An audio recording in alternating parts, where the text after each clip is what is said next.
पुंडलीक वरदे हरिविठ्ठल श्री ज्ञानदेव तुकाराम गोपाल कृष्ण भगवान की जय। माऊली ज्ञानेश्वर महाराज की जय। जगद्गुरु तुकाराम महाराज की जय।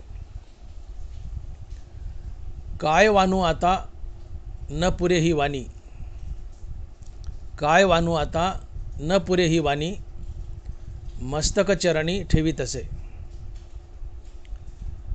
थोरी व सांडिली आपुली परिसे, नेने शिव कैसे लोखंडासी। जगाच्या कल्याणा संतांच्या विभूती, देह कष्टविती परोपकारे। थोरी व सांडिली आपुली परिसे, नेनो शिव कैसे लोखंडासी। भूतांची दया हे भांडवल संता, आपुली ममता नाही देही। तुका म्हणे सुख पराविये सुखे, तुका म्हणे सुख पराविये सुखे, अमृत हे मुखे स्त्रवतसे। थोरी व सांडिली आपुली परिसे, नेने शिव कैसे लोखंडासी। प्रस्तुत कीर्तनरूपी सेवेसाठी निवडलेला अभंग जगद्गुरु श्री संत तुकाराम महाराज यांचा 5 चरणाचा आणि संतपर प्रकरणातील अभंग आहे। तुकोबाराय म्हणतात, काय वानू आता न पुरे ही वाणी, काय वानू आता न पुरे ही वाणी, मस्तक चरणी ठेवीत असे।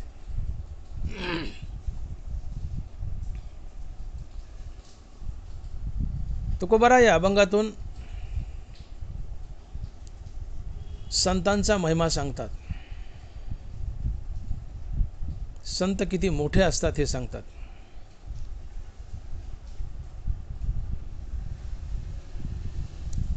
संतांचा महिमा पाहण्याआधी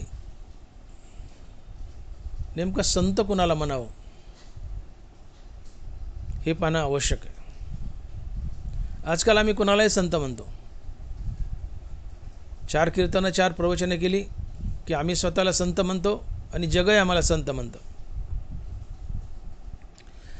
आम्ही कीर्तनकार प्रवचनकार संत नसून संत वाङ्मयाचे प्रचारक असतो, हे आम्ही विसरू नये।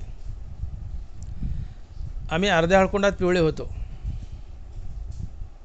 जगही आम्हाला संत म्हणतं आणि आम्ही स्वतःला कौतुकानं संत म्हणून घेतो, तर आम्ही संत नसून संत वाङ्मयाचे प्रचारक असतो। आम्ही कीर्तनकार प्रवचनकार संत नसून संत वाङ्मयाचे प्रचारक असतो।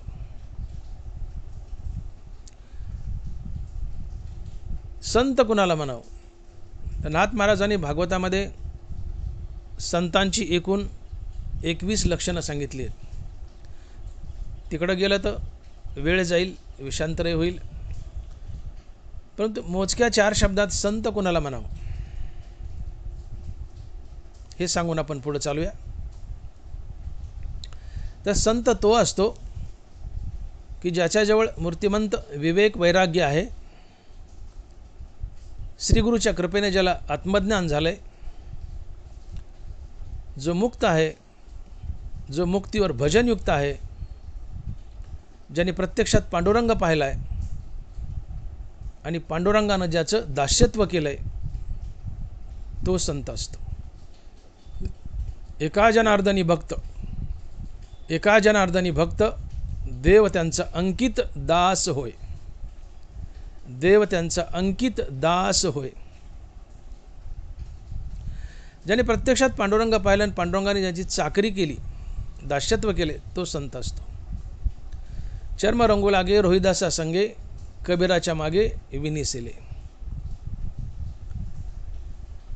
ज्ञानोबाराच्या काळातली संताची मांदी आळी नाथ महाराज, तुकोबराय, निळोबाराय या सर्व संतांनी प्रत्यक्षात पांडुरंग पाहिला आणि पांडुरंगाने या सर्व संतांची चाकरी केली। तुकोबरायचा अभंगच आहे, ऊंच नीच काही नेने भगवंत। या अभंगात तुकोबारांनी वर्णन केलं की भगवंतानी कुणाकुणाची सेवा केली, चाकरी केली.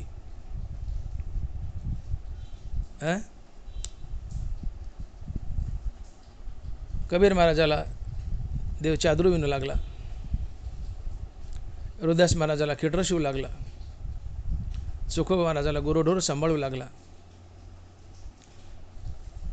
नाथ महाराजच्या घरी श्रीखंडाच्या रूपात 36 वर्ष सेवा केली, कावडीने पाणी भरलं,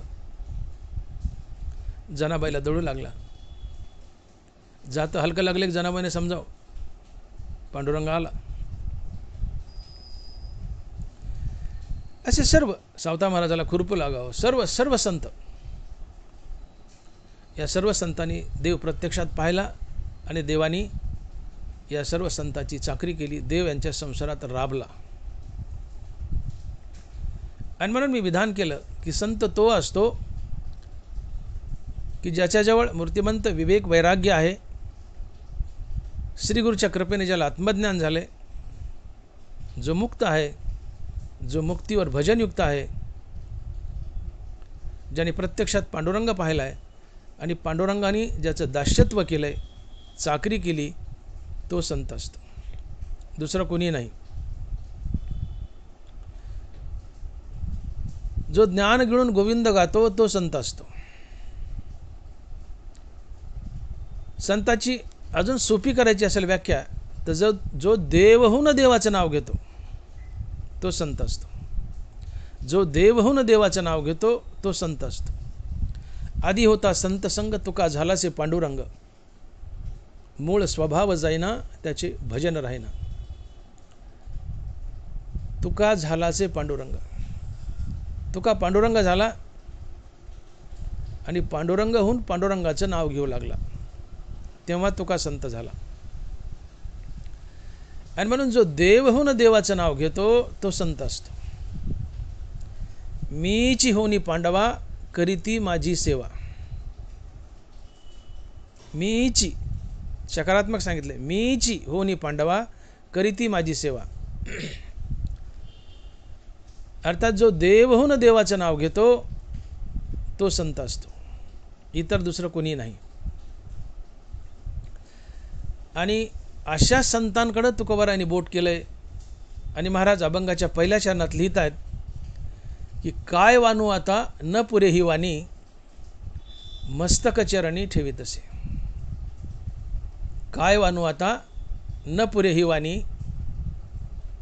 मस्तक चरणी ठेवीत असे.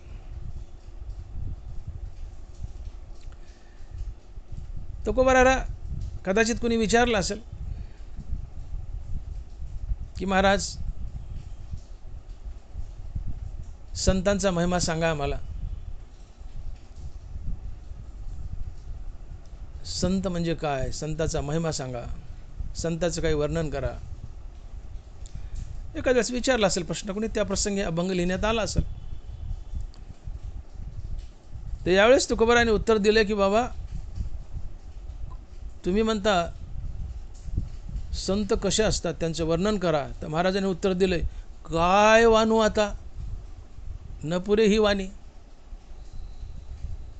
काय वानू आता, काय सांगू बाबा संताबद्दल. संत किती मोठे असतात काय सांगू बाबा, ते सांगण्यासारखंच नाही. संताचं वर्णन करण्यासारखंच नाही, शब्द कुंठित होतात. काय सांगू बाबा. एखाद्या मोठ्या मोठ्या माणसाचं लग्न झालं, कोट्यावधी रुपये खर्च केले, तुम्ही ते लग्न अटेंड करून आले, लोक म्हणाले कसं झालं लग्न, तुम्ही काय म्हणता, हा बाबा बाबा बाबा बाबा काय सांगा बाबा आता ते लग्न, काय सांगा बाबा आता. अर्थात ते लग्न कसं झालं तुम्हाला शब्दात बांधता येत नाही, शब्दाच्या पलीकडचं असते ते. तसं संत शब्दात बांधता येत नाहीत. संत कसे असतात, संताचा महिमा काय, संत किती मोठे आहेत, हे शब्दात बांधता येत नाही. एखादी व्यक्ती आहे, त्या व्यक्तीसारखे शब्दकोशात काही शब्द सापडतात, परंतु एखादी व्यक्ती अशी असते की तिचं वर्णन करायला शब्दकोशात शब्दच सापडत नाही. त्या व्यक्तीचं वर्णन करायला शब्द संपतात, तो संत असतो. तुम्ही आम्ही साधारण जीव कसे आहोत, आपलं वर्णन करायला शब्दकोशात शब्द सापडतात आणि आपण वर्णन करतोय. परंतु एखादी व्यक्ती अशी असते की तिचं वर्णन करायला शब्दकोशात शब्दच उपलब्ध नसतो.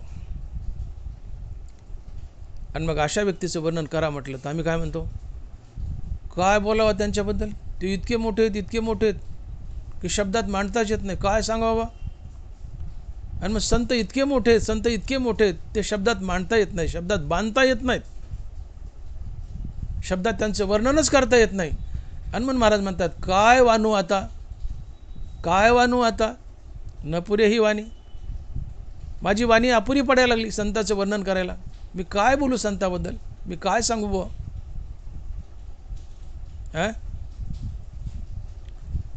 तुम्ही बघा ना, भगवंताबद्दल ज्ञानोबा लिहित आहेत, मौन गा तुझे राशी नाव, आता स्तोत्री के बांधो हाव.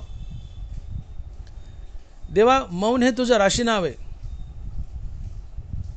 तुझं नावच जर मौन आहे तर तू कसा हे सांगायला मी बडबड का करू देवा.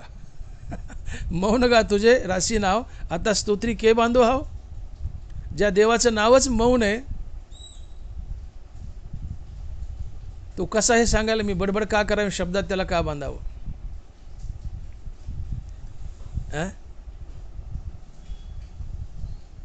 तसं संतांचं वर्णन करताना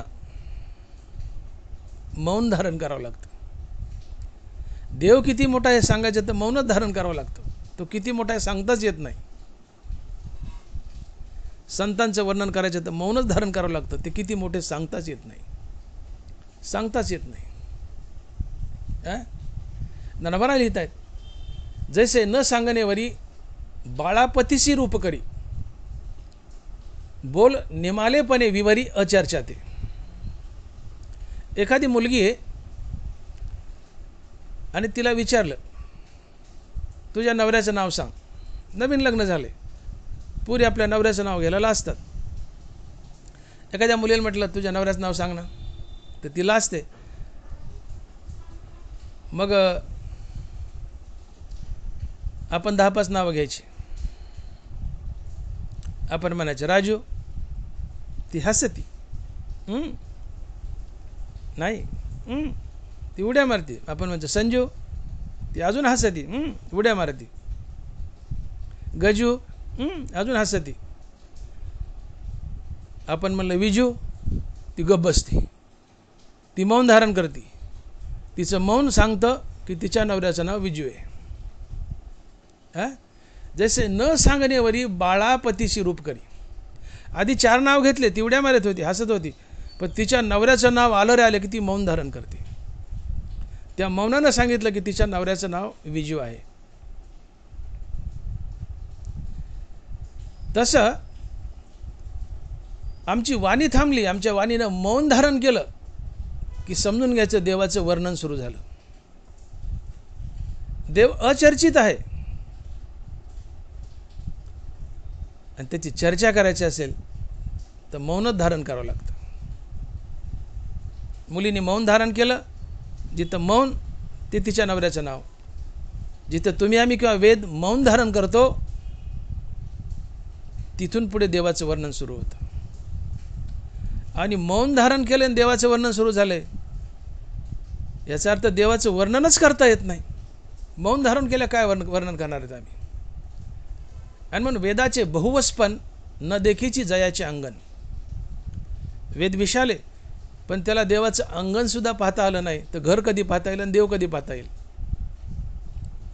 इरू नेती नेती म्हणून बहुडे. देवाला विचारलं, शेषाला विचारलं, देव कसा आहे. तर शेषा, तोही अंथरुणातळी दडवटे, तोही अंथरुणातळी दडे. इरू नेती नेती म्हणून बहुडे. इथं सनकादिक वेडे पिसे झाले. सनकादिक, शेष, वेद यांनी मौन धारण केलं. यांनाही देव सांगता आला नाही किती मोठा आहे. वेदाला देवाचं अंगण सुद्धा पाहता आलं नाही. वेदाचे बहुवचपण न देखीची जयाचे अंगण.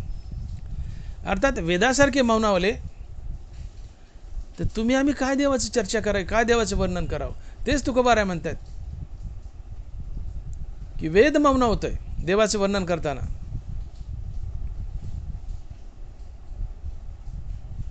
तर मी सुद्धा मौनावेलच देवाचं वर्णन करताना. आणि देव आणि संत एकच असतात.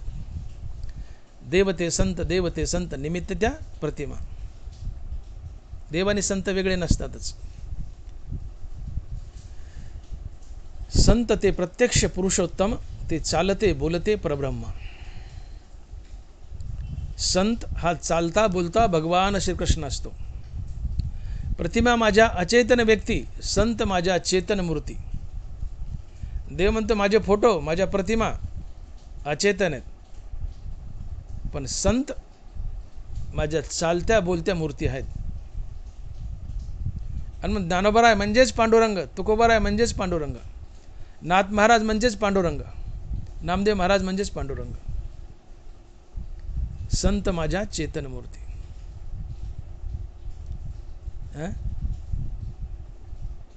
संत ते प्रत्यक्ष पुरुषोत्तम, ते चालते बोलते परब्रह्म. ते चालते ज्ञानाचे बिंब, तयाचे अवयव सुखाचे कोंब, एर माणूस पण हे भांब लौकिक भागू. संत म्हणजे चालता बोलता पांडुरंग, चालता बोलता श्रीकृष्ण. संत आणि देव यात तीळ मात्रही फरक नाही. देव म्हणजे संत, संत म्हणजे देव. देव ते संत निमित्त त्या प्रतिमा. आणि मग ज्या गोष्टी देवाला लागू पडतात त्या संताला सहजच लागू पडतात. देवाचा विस्तार किंवा देवाचे वर्णन करा म्हटलं तर मौन धारण करावं लागतं. आणि जिथं मौन धारण केलंय तिथून पुढे देवाचा विस्तार सुरू होतो. अर्थात ज्यांनी मौन धारण केले तो काहीच बोलत नाही, याचा त्याला देवाचा विस्तार सांगता येत नाही. आपल्या डोळ्याने आपला डोळा पाहावा शक्य आहे का? हे जसं अशक्य आहे तसं देवाचं वर्णन करणं अशक्य आहे. देव कसा आहे हे सांगा म्हटलं तर मौनच धारण करावं लागतं. का? त्याचं नावच मौन आहे. मौन गा तुझे राशी नाव, आता स्तोत्रिके बांधव हाव. ज्याचं नावच मौन आहे त्याचं वर्णन करण्यासाठी मी काय बडबड करू? मला मौनच धरावं लागेल. आणि मौन धरणं हेच देवाचा विस्तार आहे, हेच देवाचे वर्णन आहे. हनुमान महाराज म्हणतात की काय वा एवढा मोठा देव, एवढे मोठे संत. इथं देव आणि संत एकच घ्यायचं. एवढा मोठा देव, एवढा मोठा संत, तुम्ही संताबद्दल काही सांगा म्हणता. काय सांगू आता? काय वानू आता न पुरे ही वाणी. काय वर्णन करू म्हणले मी संताचं? माझी वाणी अपुरी पडते, माझे शब्द कुंठित होत आहेत. किती मोठा आहे देव. देव म्हणतो माझे नाही की अंशे हे जग व्यापिले असे. हे जग देवाच्या एका अंशावर आहे, एका अंशावर. नभखेळे तुझ माझी लपीथपी. ज्या देवाच्या पोटात हे विश्व भातुकलीचा खेळ खेळतंय एवढा देव मोठा आहे. नभखेळे तुझ माझी लपीथपी. अनंत ब्रह्मांडे उदरी हरी हा बाळक नंदागरी. हा हरी संत आहे, संत आहे हरी आहेत. या संतांच्या, या भगवंताच्या पोटात अनंत ब्रह्मांड आहेत. या संतांच्या भगवंताच्या एक अंशावर जग आहे. त्याचं मी काय वर्णन करावं? मला शब्द सापडत नाहीत, शब्द कुंठित होत आहेत. आणि मग ज्ञानोबा लिहितात की ज्ञानदेव पुसे निवृत्तीसी चाड, गगनाहुनी वाढ नाम आहे. गगनाहुनी वाढ नाम आहे. देवाचं नाव आकाशापेक्षा मोठं आहे, गगनापेक्षा मोठं आहे. आणि देव आणि देवाचं नाव एकच असतं. नाम आणि नामी यांच्यात अभेद असतो. या नामानामी तैसा अभेद वासे. देव आणि देवाचं नाव एकच असतात आणि देव आणि संत एकच असतात. मग देवाचं नाव जर गगनापेक्षा मोठं आहे, देवाचं नाव गगनापेक्षा मोठं आहे, तर देवाचं नाव म्हणजे देव आणि देव म्हणजे संत. याचा अर्थ संत गगनापेक्षा मोठे आहेत. जरी असं म्हटलं असलं की तुका आकाशा एवढा, अनुरेनो थोकडा तुका आकाशा एवढा, तर तुकोबाराय फक्त आकाशा एवढे नाही आहेत. तुकोबाराय गगनाहुनी वाढ आहेत. गगनापेक्षा मोठे आहेत, आकाशापेक्षाही मोठे आहेत.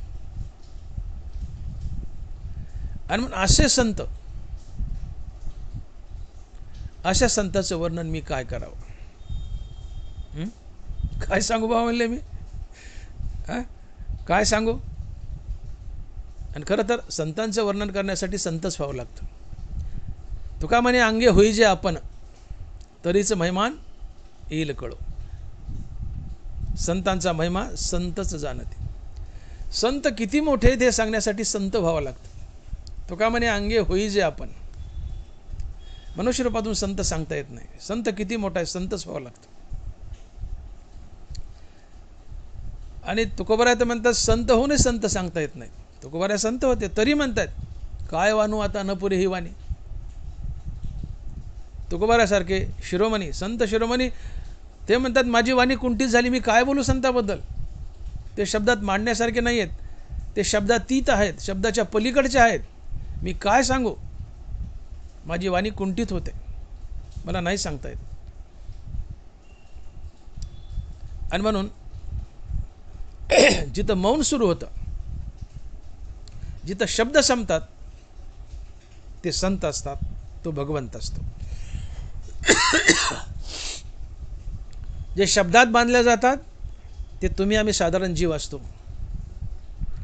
ज्याचं वर्णन करण्यासाठी शब्दच निर्माण झाला नाही, तो भगवंत असतो, तो संत असतो. ते शब्दातीत असतात, शब्दाच्या पलीकडचे असतात. संतांना शब्दात बांधणं हा संताचा अपमान आहे. भगवंताला शब्दात बांधणं, भगवंताला शब्दात बांधणं हा भगवंताचा अपमान आहे. संत आणि भगवंत शब्दातीत असतात, शब्दाच्या पलीकडचे असतात, त्यांना शब्दात बांधल्याच जात नाही. देवाचं आणि संताचं वर्णन करण्यासाठी जिथं शब्द अपुरे पडतात, शब्द संपतात, अर्थात ज्याचं वर्णन करण्यासाठी शब्दच सापडत नाही, तो संत असतो. आणि मग शब्दच सापडत नाही माझ्या वाणीला, तर महाराज म्हणतात काय वानू आता न पुरे ही वाणी. काय वानू आता न पुरे ही वाणी. मग त्यापेक्षा आपलं गुपचूप त्यांच्या चरणावर मस्तक ठेवलेलं बरं आहे ना. ज्याचं वर्णन करता येत नाही. एखाद्या माणसाचा तुमच्यावर खूप मोठा उपकार आहे, डोंगरावढा उपकार आहे, तो मनुष्य ज्याने तुमच्यावर उपकार केला डोंगरावढा, तुम्ही त्याच्यासमोर गेले तर तो म्हणतो तुमचा माझ्यावर एवढा उपकार आहे बाबा, एवढा उपकार आहे, मी शब्दात मांडू शकत नाही, शब्दात मांडू शकत नाही. मी एकच करू शकतो, मी तुमच्या पायावर नतमस्तक आहे.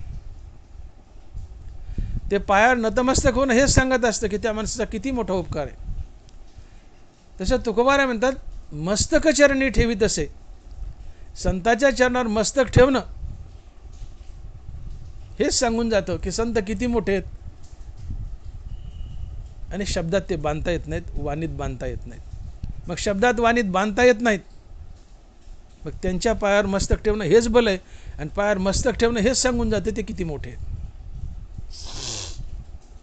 आणि मग संत शब्दात बांधणं हा संताचा अपमान आहे, संतांचा कमीपणा आहे. कारण संतांना वर्णिण्यासाठी शब्दच तयार झाला नाही, तर मी वर्णूच शकत नाहीत, वर्णूच शकत नाहीत. ज्ञानोबा बोलतात 15.5 रजतवनी तैसी स्तुतीची बोलणी, उगाच माथा ठेविजे चरणी हेची भले. चकार लावला, हेची भले. 15.5 रजतवनी ऐसी स्तुतीची बोलणी.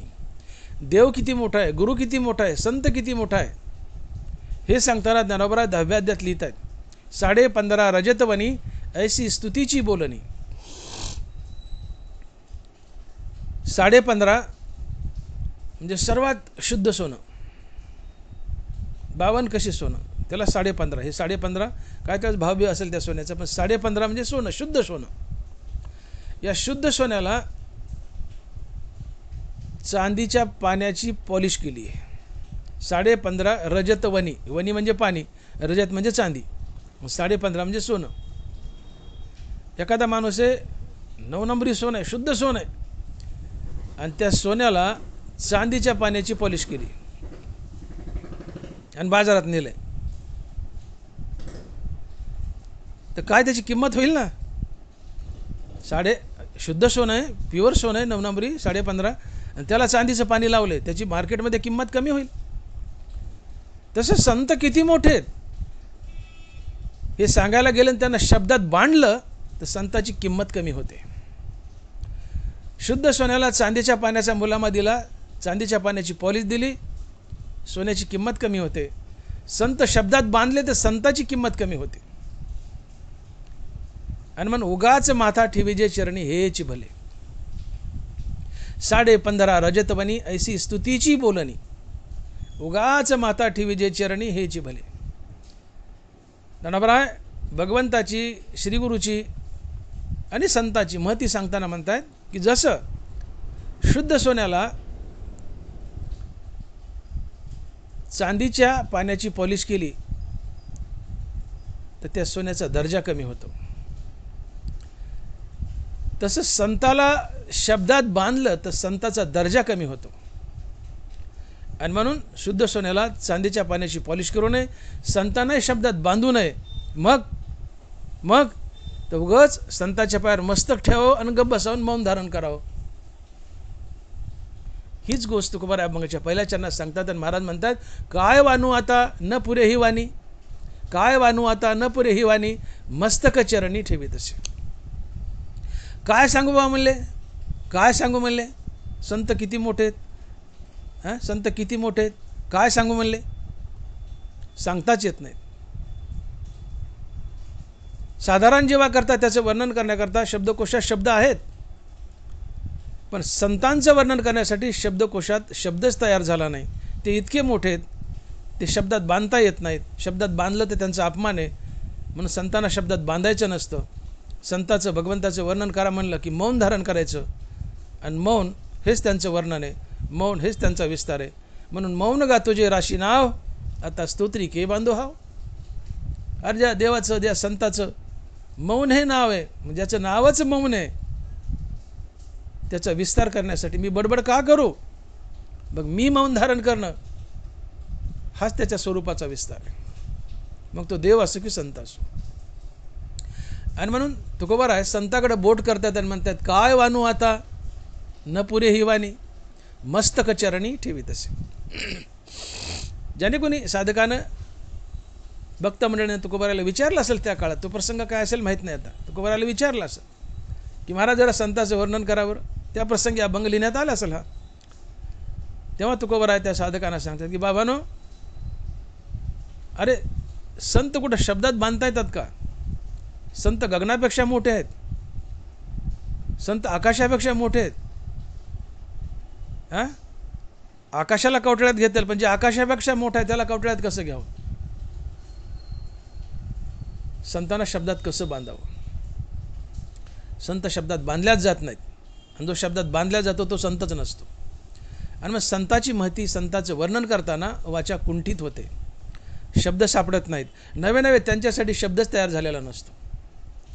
आणि मग महाराज अभंगाच्या पहिल्या चरणात संताची महती सांगताना म्हणतात की काय वानू आता न पुरे ही वाणी, मस्तक चरणी ठेवी तसे. की बाबानो, तुम्ही विचारतात खरे संताची महती सांगा, पण काय वानू म्हणले मी, माझी वाणी अपुरी पडते. संताचा महिमा सांगण्यासाठी शब्दच तयार नाही, त्यांना शब्दात बांधल्याच जात नाही. हां आणि म्हणून मी संताची महती वाणीत सांगू शकत नाही, माझी वाणी कुंठित होते. मी शब्दात संतांना वर्णन करू शकत नाहीत, मी शब्दात संतांना बांधू शकत नाही. मी एकच करू शकतो, त्यांच्या चरणावर नतमस्तक होतो, यापुढं काही नाही. आणि म्हणून काय वानू आता न पुरे ही वाणी, मस्तक चरणी ठेवी तसे. काय काय काय मोठे आहेत, अबा काय विशाल आहे, हां अबा ते काय लगीन झालं, अबा तो काय हुशार आहे, अबा तो काय स्मार्ट आहे, अबा ती काय स्मार्ट आहे. हा काय शब्द सांगतो की हे मी जे बोललो हे शब्दात बांधता येत नाही. जिथं शब्द संपतात तिथं काय सुरू होतं. काय बोलावं त्यांच्याबद्दल, फार ज्ञानी येते, काय सांगावं, काय त्यांची शेती व्हावं. म्हणजे जिथं वर्णनच करता येत नाही, जिथं शब्दच सापडत नाही, तिथं शब्द काय वापरला जातो. काय काय वानू आता न पुरे ही वाणी, काय सांगू वा संत किती मोठे आहेत, वाणीच पुरत नाही. मग काय करायचं, मस्तक चरणी ठेवी तसे. त्यांच्या चरणावर मस्तक ठेवतो, एवढंच मी करू शकतो. आणि चरणावर मस्तक ठेवून मौन धारण करणं हेच सांगून जातं संत किती मोठे आहेत. आणि म्हणून काय वानू आता न पुरे ही वाणी, मस्तक चरणी ठेवी तसे. पण तरीही समोरचा मनुष्य विचारतोय, अहो महाराज ठीक आहे, ते गगनापेक्षा मोठे आहेत, शब्दात त्यांना बांधता येत नाही, पण काहीतरी छोटी मोठी लक्षणं असतील ना संत, ती सांगा ना आम्हाला.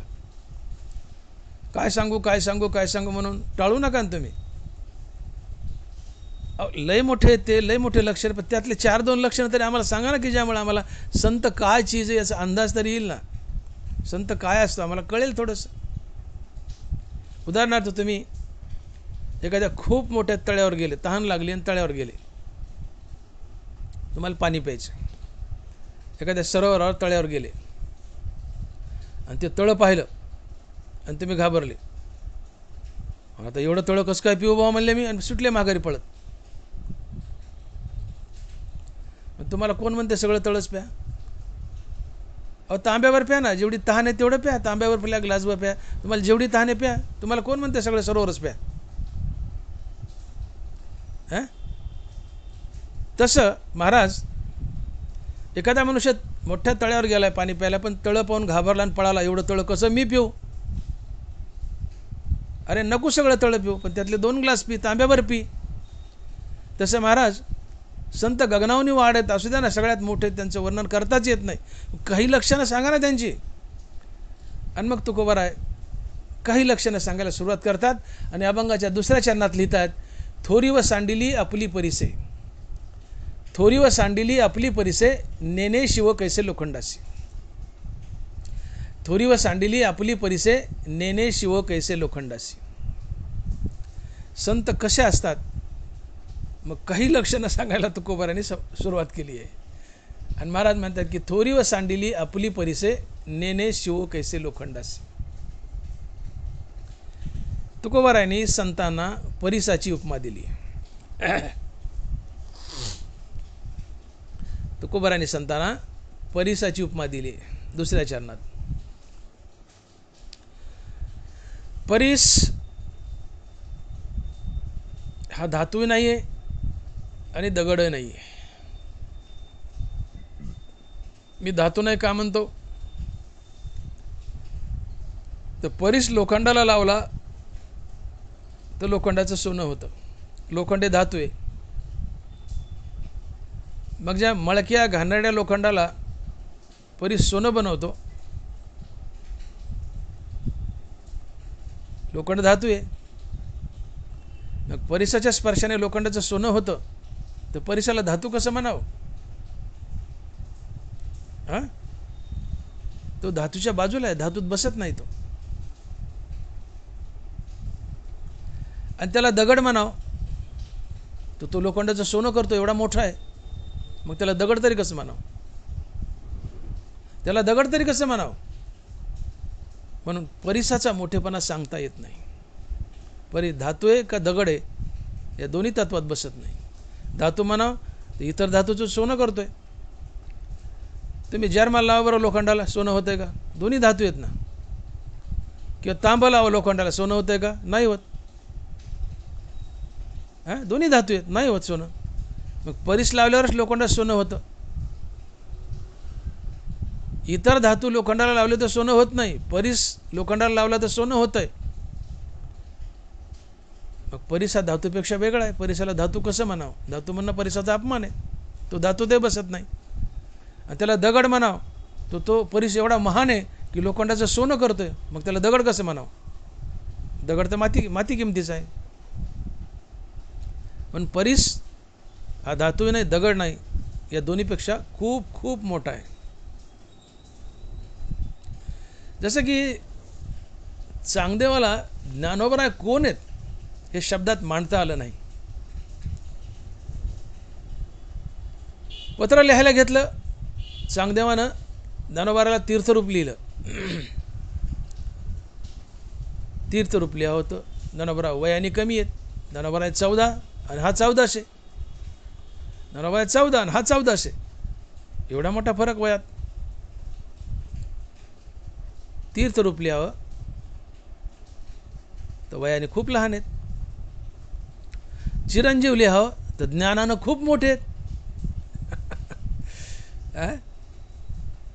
ज्ञानोबाला शब्दात बांधताच आले नाही. चांगदेवाला कोरं पत्र पाठवलं. परीस शब्दात बांधता येत नाही. त्याला धातू म्हणावं तर तो धातूचं सोनं करतोय. परीसाला धातू म्हणावं तर परीस धातूचं सोनं करतोय. त्याला दगड म्हणावं तर तो महान आहे. दगड कसं म्हणावं? पण परीस जसा शब्दात बांधता येत नाही तसं ज्ञानोबालाही शब्दात बांधता आले नाही चांगदेवाला, तसं संतही शब्दात बांधता येत नाहीत. आणि म्हणून काय वानो आता न पुरे ही वाणी मस्तक चरणी ठेवीत असे. संत शब्दात बांधता येत नाहीत, परीस शब्दात बांधता येत नाही. परीस शब्दात बांधता येत नाही एवढा तो मोठा आहे. संत शब्दात बांधता येत नाहीत एवढे ते मोठे आहेत. पण एवढा मोठा परीस असूनही की जो शब्दात बांधता येत नाही, एवढा मोठा परीस असूनही तो परीस घाणेरड्या लोखंडाला स्पर्श करण्यासाठी मागे पुढे पाहत नाही. हा परीसाचा मोठेपणा आहे. नेने शिवो कैसे लोखंडासी, थोरी व सांडिली आपली परीसे. परीस थोर आहे, परीस मोठा आहे, पण परीस आपलं मोठे पण टाकतो आणि हलक्या दर्जाच्या लोखंडाला स्पर्श करतो. आणि हलक्या लोखंडाला स्पर्श करताना तो म्हणत नाही मी एवढा मोठा आहे, एवढा थोर आहे, असं म्हणत नाही. परीस थोर आहे, मोठा आहे, तरी हलक्या असलेल्या लोखंडाला स्पर्श करतो आणि त्याचं सोनं करतो. तसा संत थोर आहे, मोठा आहे, पण असा थोर मोठा संत साध्या साध्या साधकांना स्पर्श करताना, त्यांना आपलंसं करताना म्हणत नाही की मी मोठा आहे आणि मी थोर आहे. आणि म्हणून संत परिसे थोरी वापली सांडिली परिसे, नेने शिव कैसे लोखंडासी. आणि म्हणून तुकोबारायांनी संतांना परिसाची उपमा दिली आहे. परीस थोर आहे, महान आहे, मोठा आहे, पण तरी घाणेरड्या लोखंडाला स्पर्श करताना तो म्हणत नाही की लोखंड घाणेरडे आहे, मी कसा स्पर्श करू. एवढा थोर मोठा परीस त्या घाणेरड्या लोखंडाला स्पर्श करतो आणि त्या लोखंडाचं सोनं करतो. तसं संत परिसासारखे थोर आहेत, महान आहेत, मोठे आहेत, पण ते म्हणत नाहीत की मी थोर आहे, मोठा आहे, महान आहे आणि मी इतर साधारण लोकांना कसा शिवू, साधारण साधकाला कसा शिवू आणि त्याचा उद्धार कसा करू, त्याला मुक्त कसं करू, असं म्हणत नाहीत. परीस जसा मोकळ्या मनानं, थोर असू नये, परीस मोकळ्या मनानं लोखंडाला, घाणेरड्या लोखंडाला स्पर्श करतो आणि त्याचं सोनं करतो, तसा संत महात्मा थोर असून, मोठा असून साधारण जीवाला, साधारण साधकाला स्पर्श करतो, आपलंसं करतो आणि त्याला मुक्त करतो. आणि म्हणून थोरी व सांडिली आपली परिसे, नेने शिवो कैसे लोखंडासी. नेने शिवो कैसे लोखंडासी. परिसानं घाणेरड्या लोखंडाला स्पर्श केला आणि त्याचं एकदा सोनं बनलं की त्या सोन्याला कधीच गंज लागत नाही. सोनं इतर धातूपेक्षा महान आहे, मोठे आहे. कशामुळे?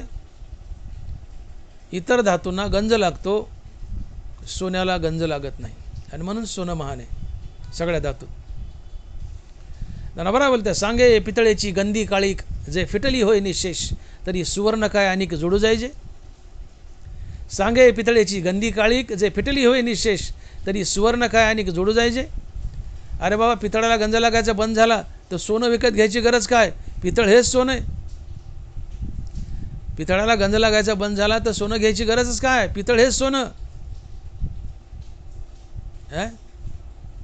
पण तो पितळाला गंज लागतो म्हणून ते हिनकस आहे. सोन्याला गंज लागत नाही म्हणून सोनं सर्व धातूत महान आहे आणि महाग आहे. बाकीचे टनावर, क्विंटलात विकले जातात, लोखंड टनावर विकले जातात. सोनं तोळ्यावर आणि माशावर, ग्रामवर विकले जातं. का? त्याला गंज लागत नाही. मग ज्या महान परिसाने घाणेरड्या लोखंडाला स्पर्श करून त्या लोखंडाचं सोनं केलंय, एकदा लोखंड सोनं झालं त्याला कधीच गंज लागत नाही. तसं ज्या संतांनी, महान संतांनी तुमच्यासारख्या साधारण जीवाला स्पर्श करून, आपलंसं करून तुम्हाला मुक्त केलंय, देव केलंय, त्या साधकाला पुन्हा कधीच जन्म मृत्यूचा गंज लागत नाही. तो कायमचा अमर होतो, कायमचा अमर होतो. परिसानं लोखंडाला स्पर्श केला, त्याचं सोनं झालंय, त्या सोन्याला कधीच गंज लागत नाही. संतांनी तुमच्या आमच्यासारख्या साधारण जीवाला स्पर्श केला आहे आणि आम्हाला देव केलं आहे, तर आम्हालाही पुन्हा जन्ममृत्यूचा गंज कधी लागत नाही. आम्ही कायमचे अमर होतो, मुक्त होतो. मुक्त होतो. सोन्याला कधी गंज लागत नाही. संतांनी आमच्यावर कृपा केली, आम्हालाही जन्ममृत्यूचा गंज लागत नाही. आणि म्हणून संत महान आहेत, संत परीस आहेत. थोरी व सांडिली आपली परीसे, नेने शिव कैसे लोखंडासे. संत महान आहेत. नाही तर लोखंडाची काय कथा आहे. धनावराय बोलले, लोह उभे खाय माती, लोह उभे खाय माती. अहो ते लोखंड मातीत पडलं तर सगळं सडून जातं ते महिना 4 महिन्यात. लोह उभे खाय माती, परी परिसाची संगती. एकदा परिसाच्या संगतीत आलं, स्पर्श झाला, त्याचं सोनं झालं. किंवा पूर्वीच्या लोखंडाला गंज लागायचं, पण आता सोनं झालं त्या लोखंड, त्याला गंज लागत नाही. आणि म्हणून परीस लोखंडाचं सोनं करतो, त्या सोन्याला कधी गंज लागत नाही. संत तुम्हा आम्हाला देव करतो, तुम्हा आम्हाला जन्ममृत्यूचा गंज लागत नाही. आम्ही कायमचे अमर होतो. एवढे मोठे संत, एवढे मोठे संत. पण संत तुमचं आमचं कल्याण करत असताना, जसा परीस थोर आहे, मोठा आहे, तो लोखंडाचं सोनं करून त्याचं कल्याण करत असताना तो संत, तो परीस म्हणत नाही की मी लय महान आहे. मुद्दा लक्षात घ्या. परीस थोर आहे, महान आहे, लोखंड घाणेरडं आहे, पण थोर परीस, मोठा परीस लोखंडाला स्पर्श करताना म्हणत नाही की लोखंड घाणेरडं आहे, मी कसं शिवू त्याला. तसं संत महान आहे, मोठा आहे. महान संत म्हणत नाही की मी लय महान आहे, मोठा आहे, आणि घाणेरड्या साधारण जीवाला मी कसा शिवून त्याचा देव कसा करू. हा संतपणाचा मोठेपणा आहे. हा संतांचा मोठेपणा आहे. आणि मग संतांचा मोठेपणा लिहिताना ज्ञानोबा लिहितात की कैवल्याचा अधिकारी, मोक्षाची सोडी बांधी करी, की जीवाचे परी तळवटुगे. कैवल्याचा अधिकारी, मोक्षाची सोडी बांधी करी, का जळाचे परी तळवटुगे. संतांचा अधिकार काय, तर मोक्षाचं गाठोडं सोडतो आणि बांधतो, एवढा मोठा अधिकार. आणि नम्रता किती, की जळाचे परी तळवटुगे. अधिकार काय, तर मोक्षाचं गाठोडं बांधतो आणि सोडतो. नम्रता किती, तर पाण्यासारखं पातेल्यात पाणी टाकलं तर ते बूड गाठतं, वर तरंगत नाही. संत एवढे मोठे की जगाला देव बनवतात. पण नम्रता किती, तर पाण्यासारखं नम्र पाणी तळ गाठतं, की जळाचे परी तळवटुगे. परीस किती थोर, लोखंडाला सोनं बनवतो, पण आपला थोरपणा टाकतो, नम्र होतो, घाणेरड्या लोखंडाला शिवतो, त्याचं सोनं करतो. हा त्या परिसाचा मोठेपणा आहे. संत किती थोर, किती मोठा, तर मोक्षाचं गाठोडं बांधतो, सोडतो. योग्य साधकाला देव करतो, एवढा मोठा संत. पण मोठे पण टाकतो आणि साधारण जीवाला शिवतो आणि त्याचा संत बनवतो. आणि म्हण का फळलिया थरूची शाखा, फळलिया तरूची शाखा, सहजे भूमीशी उतरे देखा, तसे जीव मात्र आशिका खाला होती. ते फळानं गच्च भरलेली फांदी खाली झोकते, जमिनीला प्रणाम करते, ज्या जमिनीवर उभी तिला प्रणाम करते. ही त्या फांदीची नम्रता आहे. संत तसा नम्र आहे. नमिजे भूत जात देखिले, ऐसा स्वभावची जयाचा. देखील वस्तू उजू लुटीती मीची मनोनी. लहान मोठं कोणी असो, त्याच्या पायावर लोळणं हे संताला माहिती आहे. अधिकार काय, तर मोक्षाचं गाठोडं बांधतो आणि सोडतो, एवढा मोठा अधिकार. तुम्ही आम्हाला देव बनवतो, एवढा मोठा अधिकार संताचा. पण नम्र किती, नमिजे भूत जात देखिले, ऐसा स्वभावची तयाचा. हे मोठेपण टाकणं आहे. परीस मोठेपण टाकतो, घाणेरड्या लोखंडाला शिवतो, त्याचं सोनं करतो. हा मोठेपणा परिसाचा आहे. संत आपलं मोठेपण टाकतो, साधारण जीवाला शिवतो, आपलंसं करतो, त्याला देव बनवतो, मुक्त करतो. हा संतांचा मोठेपणा आहे. आणि मग थोरी व सांडिली आपली परिसे, नेने शिव कैसे लोखंडाशी. नेने शिव कैसे लोखंडाशी. मग एवढा मोठा थोर संत, एवढा मोठा थोर संत,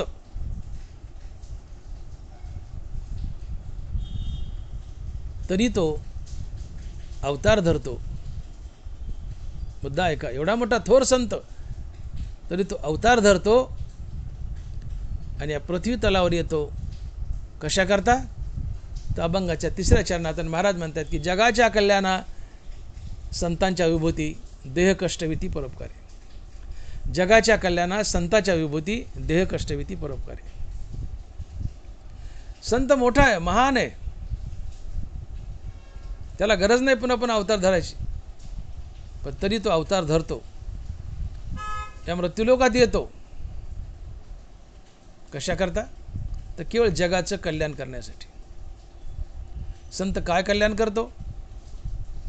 तुम्हाला बायको करून देतो, लेकरं पैदा करून देतो, अंगारा देऊन छुछा करून दंदवलत देतो. हे कल्याण आहे का? हे अकल्याण आहे, अकल्याण आहे. आपण या रिपू जेने वाढविला हा संकल्प. ज्ञानोबा आहे एरवी कोश कीटकाच्या परी आपणच आपण्या अवैरी. ते कोश कीटक असतो, स्लॅबला जाळं करतो, आत जातो पण बाहेर निघायला मार्गच ठेवत नाही, मध्ये अडकतो, मरून जातो. तसं तुम्ही जितके जितके जितके संपत्तीत बायका मुलात अडकत जाल, त्या कोश कीटकासारखे त्यांच्या मोहात अडकून मराल आणि पुन्हा पुन्हा जन्म मनाच्या फेऱ्यात अडकाल. म्हणून धन दौलत संपत्ती हे कल्याण नाही आहे. संत तुम्हाला तुकोबारात स्पष्ट बोलले, माझ्या मुखावाटे न ये वचन व्हावे ते संतान द्रव्य कोण. तुकोबारायासारखे महान संत कोणाला आशीर्वादच देत नाहीत, आणि आशीर्वाद दिला तर पुण्य कमी होतं. दिली चाले वाचा क्षय मागिल्या तपाचा. तुम्ही विचार करून आशीर्वाद देताना विचार करत जा. कुणाला म्हणले चांगलं होईल, कल्याण होईल, लेकरूबाळ होईल, फलान होईल, बिस्ताना होईल, तुमचं मागचं नामाचं बळ, नामाचं तप संपून जातं. दिली चाले वाचा क्षय मागिल्या तपाचा. कुणाला आशीर्वादच देऊ नका. ओके ओके करा, हात हलवान मोकळं व्हा. तुकोबाराय बोलले, माझ्या मुखावाटे न येऊ वचन व्हावे ते संतान द्रव्य कोण. तुम्ही आम्ही काय विचार करतो? माझ्या मुखावाटे न येऊ वचन व्हावे ते संतान द्रव्य कोण. संसारिक बरकत यावी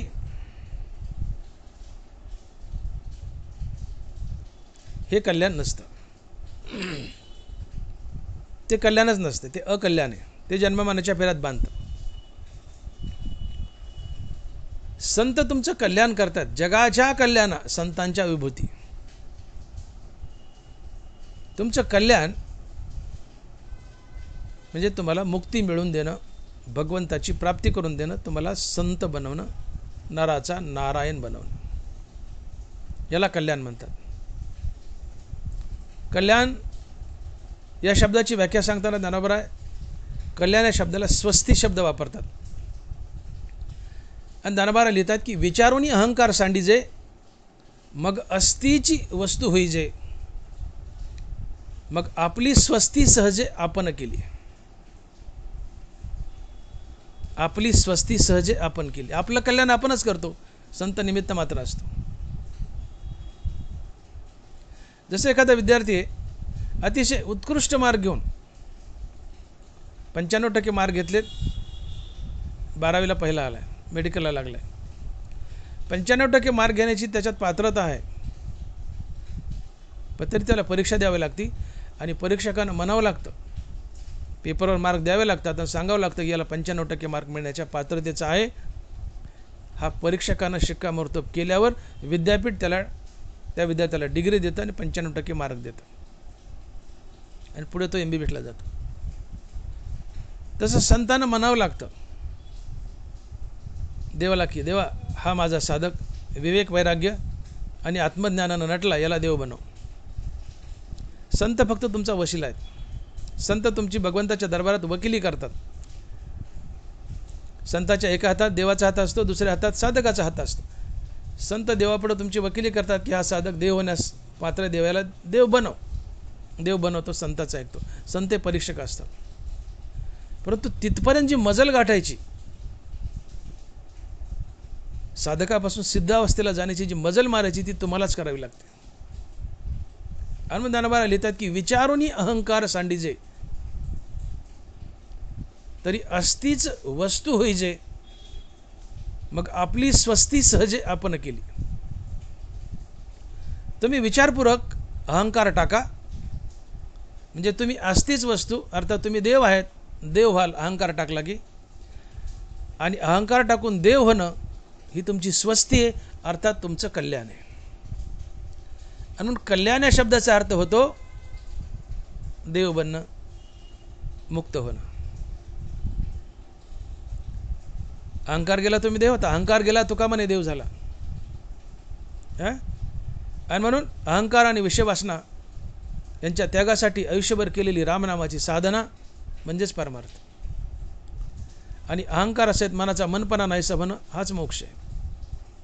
आणि म्हणून विचारुनी अहंकार सांडीजे, मग असतीच वस्तू होईजे, मग आपली स्वस्ती सहजे आपण केली. तुम्ही रामनामानं अहंकार जाळा, मग तुम्ही असलेलीच वस्तू बनता. तुम्ही मुळातच देव आहेत, देवातून तुमच्यात अभेद आहे, तुम्ही देवाचाच अंश आहेत, पण अहंकारामुळे माणूस झाला. मग रामनामानं अहंकार जाळा, तुम्ही असलेली वस्तू अर्थात मूळचे देव आहेत, देवच बनता. आणि ही तुमची स्वस्ती असते, अर्थात तुमचं कल्याण असतं. आणि मग जगाच्या कल्याणात संतांच्या विभूती देह कष्टविती परोपकार आहे.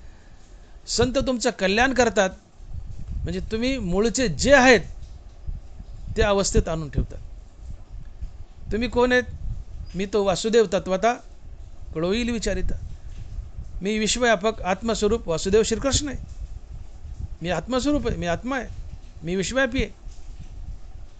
संत तुम्हाला जीव स्वरूपातून आत्मस्वरूपात नेऊन ठेवतात. आणि आत्मस्वरूप तुमचं मूळ घर असते. येता निजाच्या माहेरा, आलो निजाच्या माहेरा. आमचं निज माहेर काय? आत्मस्वरूप आहे. संत ते आत्मस्वरूपाच्या माहेरात नेऊन ठेवतात. तुम्ही मूळचे आत्मस्वरूपच आहात, पण अहंकारामुळं जीव झाला आहेत. अहंकार रामनामानं जाळला की तुम्ही पुन्हा आत्मस्वरूप बनता. आत्मस्वरूप बनणं अर्थात देव बनणं ही स्वस्ती आहे, आणि स्वस्ती हेच कल्याण आहे. आणि म्हणून संत आमचं कल्याण करतात, अर्थात आम्हाला आमच्या मूळ आत्मस्वरूपात नेऊन ठेवतात, अर्थात आम्हाला मुक्त करतात, आम्हाला देव करतात, पुन्हा संत बनवतात. मग जगाच्या कल्याणात संतांच्या विभूती. म्हणून संतांकडं काही मागू नका हो. घरातलं धन दौलत वस्तू अमकं डमकं लेकरं बाळ काही मागू नका. बरेचसे लोक जातात, संत समजून जातात बऱ्याचशा महाराजाकडं. ते घंटे भरून देतात, अंगारा देतात, नारळ देतात, बुका देतात, काही देतात, बरंच गंडादोरी करतात. ते संतच नसतात. कोण संत? तेची संत, तेची संत ज्यांचा हेत विठ्ठली, नेनती काही टानाटोना नामस्मरणा वाचून. सकारात्मक सांगितलं निळोबरायने की तेची संत, तेची संत ज्यांचा हेत विठ्ठली, ज्यांच्या जगण्याचा एकच हेतू काय? विठ्ठल नाम. मग ज्यांच्या जगण्याचा एकच हेतू आहे विठ्ठल नाम, ते तुम्हाला बाकीचे गंडादोरा नारळ कसे देतील? ते तुम्हाला विठ्ठल नामच देतील. खऱ्या संताकडे तुम्ही गेले आणि काही मागितलं तर ते म्हणतील बाबा विठ्ठल नाम घे, विठ्ठल नामानं तुझं तुला सगळं मिळून जाईल. काय न होय केले एका चिंतिता विठ्ठली, तुझं तुला विठ्ठल नामानं मिळून जाईल, तुझं तुला विठ्ठल नामानं मिळून जाईल, विठ्ठल नाम घे. मग संत तुम्हाला विठ्ठल नामच घ्यायला लावतो, दुसरं काय नाही. का तू विठ्ठल नामच घेत असतो, विठ्ठल नामासाठी जगतो. विठ्ठल नामे ध्येय, ज्याचं ध्येयच जगण्याचं विठ्ठल नाम आहे, तो तुम्हाला विठ्ठलच देईल, विठ्ठल नामच घ्या म्हणेल. मग संत तुम्हाला मधलं आलतू फालतू काही देत नाही संसारातलं. संत दिलं तर डायरेक्ट कल्याणच देतो, डायरेक्ट कल्याण करतो. जशी गीता श्रवणे अर्थे पाठे गीता निधी मोक्षार होते. श्रवणे पाठे अर्थे गीता निधी मोक्षार होते, जसा समर्थदाता कवनाते नास्ती न म्हणे. गीता संसारातलं अलीकडचं अडतूस पडतूस ते देऊ शकते, पण ती त्याला हात घालत नाही, ती डायरेक्ट तुम्हाला मोक्षच देते. तुम्ही सांगा, वाचा, ऐका, काही करा, पण एकच गीतेचं मोक्ष. श्रवणे पाठे अर्थे गीता निधी मोक्षार होते, जसा समर्थदाता कवनाते नास्ती न म्हणे. जशी गीता डायरेक्ट तुम्हाला मुक्तीच देते, ती वाचा, सांगा, ऐका, काही करा, तिचं फळ एकच आहे, डायरेक्ट मुक्ती. तसं संत तुम्हाला अलीकडचं फडतूस काही देत नाही, डायरेक्ट मुक्ती देतो, तुमचं कल्याणच करतो. आणि म्हणून संत महान आहे. जगाच्या कल्याणा संताच्या विभूती. विभूती या शब्दाचे दोन अर्थ होतात. विभूती म्हणजे अवतार, आणि विभूती म्हणजे भगवंताचं प्रतिरूप. भगवंताचं प्रतिरूप असलेले संत इथे येतात, म्हणजे अवतार धरून येतात, त्या विभूती असतात, थोर विभूती. आणि ते तुमचं कल्याण करतात. काय करतात? तुम्हाला मुक्ती देतात. जन्ममरणाच्या फेऱ्यातून बाहेर काढतात, देव बनवतात किंवा त्याच्या पुढचा संत बनवतात. आणि संत पदे विश्वातील सगळ्यात मोठं पद आहे, सगळ्यात मोठं पद आहे. देवाच्या कृपेने संत देवापेक्षाही मोठे असतात. आणि म्हणून तुकोबारा लिहितात की तुका म्हणे आम्ही देवाहुनी बळी, तुका म्हणे आम्ही देवाहुनी बळी, राहिलो निराळी टाकून आशा. संत देवाचे लाडके असतात, संत देवाच्या कृपेने देवापेक्षाही मोठे असतात. आणि ते संतपद मिळवणं म्हणजे कल्याण आहे. आणि संत तुम्हाला संतच करतात, आपणासारखे करीती तात्काळ, नाही काळ वेळ तया लागे. संत तुम्हाला संतच बनवतो आणि संतपदे हरिपदापेक्षाही मोठं आहे. अर्थात देवाच्याच कृपेने, देवाच्या कृपेने, हे लक्षात ठेवायचं. आणि तुम्ही मुक्त होणं हे कल्याण आहे, अर्थात तुम्ही देव होणं हे कल्याण आहे. पण त्याच्या पुढचं अजून एक मोठं कल्याण आहे, तुम्ही संत होणं हे खरं कल्याण आहे. आणि मग आपणासारखे करीती तात्काळ, नाही काळ वेळ तया लागे. संत तुम्हाला संतच करतात आणि संतांनी तुम्हाला संत करणं हे कल्याण आहे, ना की संसारातल्या आलतू फालतू वस्तू देणं. आणि म्हणून जगाच्या कल्याणा संताच्या उभती. तुम्ही बघा ज्ञानोबा संतांचं वर्णन करताना लिहित आहेत, पुरुषार्थ सिद्धी चौथी घेऊन आपल्या हाती, निघाला जो भक्तिपंथी जगा देतो. नीट ऐका होईल, पुरुषार्थ सिद्धी चौथी घेऊन आपल्या हाती, निघाला भक्तिपंथी जगा देतो. चौथा पुरुषार्थ अर्थात मोक्ष हातात घेतो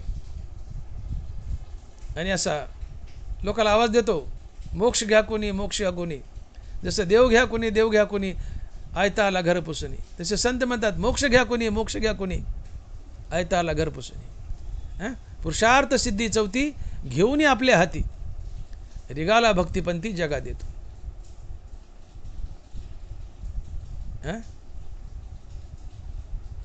विचरे विश्व होनी विश्वाची माझी. संत स्वतः विश्व बनतो आणि विश्वात विचरण करतो. आणि हातात काय घेऊन जातो? पुरुषार्थ सिद्धी चौथी अर्थात मोक्ष. मोक्षाचं गाठोडं सोबत घेऊन फिरतो आणि योग्य साधकाला मोक्ष बहाल करतो. मुक्ती वाटण्यासाठी संत आलेला असतो. संताच्या अवतार कार्याचा मुख्य उद्देश काय? हरिनाम वाटणं आणि मुक्ती वाटणं. हेची आम्हा करणे काम, बीज वाढवावे नाम. तुकोबार आहे. हरिनामाचा प्रसार आणि मुक्ती वाटणं योग्य साधकाला, हे संतांचं मुख्य अवतार कार्य असतं. अवतार तुम्हा धरावया कारण, उद्धराया जन जडजीव. हे मुख्य कार्य आहे संतांच्या अवतारातलं. मग ते वाढावे सुख, भक्तिभाव, धर्म हे आलं पुढं. पण अवतार तुम्हा धरावया कारण, उद्धराया जन जडजीव. काय? तर मुक्ती प्राप्त करणं हे माणसाचं खरं कल्याण आहे. यापेक्षा वेगळं कल्याण असू शकत नाही किंवा नसतंच. आणि म्हणून संत जगाचं कल्याण करतात. ते कशा प्रकारे? तर संत योग्य साधकाला मुक्ती देतात, हरिपद देतात, त्याच्या पुढचं संतपद देतात. आणि हे संतपद देत असताना, तुम्हाला मुक्त करत असताना, संत आपला देह कष्टवितात, आपला देह झिजवतात. देह कष्टविती परोपकारी. चंदन आहे, समोरच्या माणसाच्या अंगाला चंदनाचा लेप लावला, त्याला गार लागतं, पण चंदन स्वतःला नाहीसं करतं, उघडून घेतं. उदबत्ती जगाला सुगंध देते, पण स्वतःला जाळून टाकते. संत तुम्हाला मुक्त करतो, पण ते करत असताना त्याला नाना प्रकारचे कष्ट सहन करावे लागतात. मी बोललो की चंदन समोरच्याला सुगंध देते, लेप लावला त्याचं शरीर थंड होतं, पण स्वतः संपतं. उदबत्ती सुगंध देते, पण स्वतः संपते. तसं संत तुमचं कल्याण करतो, मुक्ती देतो, पण स्वतःला उघडून घेतो, घासून घेतो. आणि याला तुकोबाराय म्हणतात की देह कष्टविती परोपकारी. तुका म्हणे संत सुसी जगाचे आघात. ज्ञानोबा तुकोबाराय या महासंतांना काय साधा त्रास झाला का? आज आम्ही त्यांना डोक्यावर घेऊन फिरतो, त्यांच्या ग्रंथ डोक्यावर घेऊन फिरतो, उदो उदो करतो ज्ञानोबा तुकोबारायचा. पण जेव्हा ते हयातीत होते, ज्ञानोबा तुकोबाराला जेवढा त्रास झाला जगात तेवढा त्रास कुणालाही झाला नसेल, कुणालाही झाला नसेल. देहकष्टविती परोपकार आलेच होते एवढ्या करता, जगाच्या कल्याणात संतांचे विभूती एवढ्या करताच आले होते.